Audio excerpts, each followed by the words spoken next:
এদিকে প্রধান নির্বাচন কমিশনার, চিফ ইলেকশন কমিশনার, তিনি একটা সাংবিধানিক পদে বিধান জানালো, উনি ওখান থেকে একদিন বলে বসলেন যে পিআর এর সংবিধানে আইন নাই। এটা কি আপনি বলতে পারেন? সংবিধান কি খালি আপনার আলমারিতে আছে? আমাদের আলমারিতে সংবিধান নাই।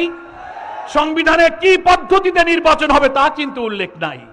বলা আছে এভরি আফটার 5 ইয়ার্স, প্রতি 5 বছর পর পর জনগণের ভোটে জনপ্রতিনিধিত্বশীল সরকার আসবে, তারাই সরকার গঠন করবে। কিন্তু ইলেকশনের সিস্টেমটা কি হবে? ট্র্যাডিশনাল সিস্টেম, পিআর পদ্ধতি, যে কোনো সিস্টেমের কথা ওখানে আলাদা করে কোনো উল্লেখ নাই। এটা সরকার, রাজনৈতিক দল, স্টেক হোল্ডার, ইলেকশন কমিশন আলাপ আলোচনার ভিত্তিতে আমরা সিদ্ধান্ত নিতে পারি। তো ফলে আপনি প্রধান নির্বাচন কমিশনার হিসেবে চট করে একটা মন্তব্য করে দিলেন সংবিধানে পিআর এর কথা নাই। তাহলে এখন যে পদ্ধতি আছে এটা কি সংবিধানে আছে? এটাও তো নাই। আপনি যে বসে আছেন ওখানে চিফ ইলেকশন কমিশন, সেটা কোন সংবিধানের ভিত্তিতে বসে আছে? ওটাও তো সংবিধানে নাই। আপনি যে আগামী 26 ফেব্রুয়ারিতে ইলেকশন করবেন, সেটা কোন সংবিধানে আছে? আপনি যদি শেখ হাসিনার সংবিধান অনুযায়ী প্রতি 5 বছর পর পর নির্বাচনের বিধান মানতে চান, তো গত নির্বাচন হচ্ছে কত সালে? 24 সালে। 5 বছর পর হতে গেলে 29-এ হইতে হয়। তা আপনি 26-এ যে ইলেকশন করবেন, সেটা কোন সংবিধানে আছে? ফলে সংবিধান এখানে আমাদের কাছে বড় কথা নয়। বড় কথা হচ্ছে 24 জুলাইয়ের গণ অভ্যুত্থানের যে গণ আকাঙ্ক্ষাকে আপনাকে ধারণ করতে হবে। বাংলাদেশের সংবিধানে will of the people, article 7 অনুচ্ছেদে বলা আছে জনগণের আকাঙ্ক্ষাই হচ্ছে সংবিধান। 17 বছরের স্বৈর শাসনকে এক সাদর রক্তের বিনিময়ে বিদায় দেওয়ার মধ্য দিয়ে জুলাই অভ্যুত্থানের যে আকাঙ্ক্ষা তৈরি হয়েছিল, সেই আকাঙ্ক্ষার ভিত্তিতে ইউনিসেফ প্রধান উপদেষ্টা, সেই আকাঙ্ক্ষার ভিত্তিতে আপনি চিফ ইলেকশন কমিশনার, সেই আকাঙ্ক্ষার ভিত্তিতে আগামী ইলেকশন। এখানে যেই আমরা পিআরের কথা বলি সেই আপনি সংবিধান দেখান। সাহস থাকলে গণভোট দেন। জনগণের রায়ের প্রতি আমরা শ্রদ্ধা রাখি, আপনি সাহস থাকলে গণভোট দেন। তা না দেখে আপনি গায়ের জোরে ঠেলে নিয়ে চলে যাবেন। মনে রাখবেন, গায়ের জোরে দেশ শাসন করার দিন শেষ হয়ে গেছে। সেই বাংলাদেশ এখন আর সেই বাংলাদেশ নয়। বিরোধী দলকে দমন করে দমন, পীড়ন, খুন, ফাঁসি, জেল, রিমান্ড, আয়নাঘর দিয়ে আজীবন ক্ষমতায় থাকার স্বপ্ন যারা দেখেন, সেই দিন শেষ হয়ে গেছে।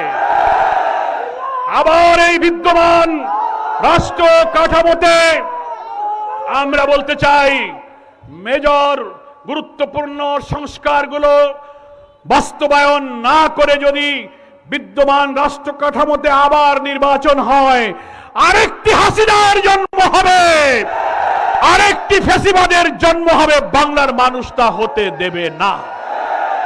প্রিয় রংপুরবাসী, এই জুলাই সনদকে আইনি ভিত্তি দিতে হবে। অনেকে প্রশ্ন করছেন আইনি ভিত্তি কিভাবে দেবেন?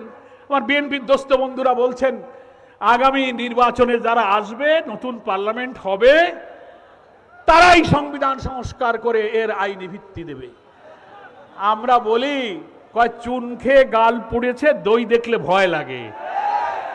ইতিমধ্যে স্থায়ী কমিটির একজন সদস্য বক্তব্য দিয়েছেন, নির্বাচন এই ঐক্যমত্য কমিশনে এই যে সংস্কার, এই যে কমিশন, এই যে আইন বদলানোর জন্য চেষ্টা করতেছেন, যা বদলাবেন আমরা ক্ষমতায় গিয়ে সব পাল্টায় দেব, সব মুছে দেব। দেখেছেন না, বক্তৃতা করেছে। তাহলে যাওয়ার আগেই যদি মুছে দেন, তো গেলে কে ক্ষমতা যে আমরা জানি না, আল্লাহ কার কপালে রাখছে, তো যাইয়ে তো পারেন নাই, যাওয়ার আগেই তো মুছে দেওয়া আরম্ভ করছেন। ফলে আপনাদের কথার উপরে কোনো বিশ্বাস রাখা যায় না।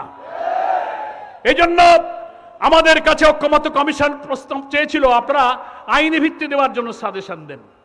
আমরা আমাদের লয়ারদেরকে এক্সপার্ট কমিটি করে আমরা লিখিতভাবে পরামর্শ দিয়েছি, বিভিন্ন দল পরামর্শ দিয়েছে।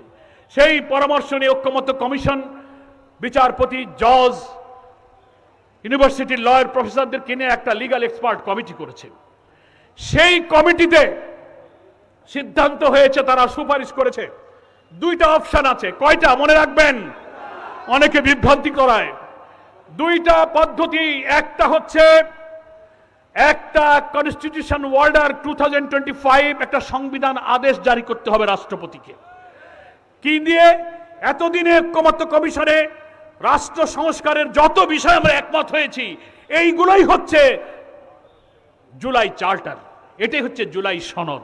এটাকে সমস্ত সংসারের বিষয়গুলো, সমস্ত সংস্কারের বিষয়গুলোকে জুলাই সনদের মধ্যে অন্তর্ভুক্ত করে এটাকে এই জুলাই সনদের মর্যাদা দিয়ে আইনি ভিত্তি দিয়ে এর ভিত্তি দিয়ে আগামী নির্বাচন করতে হবে।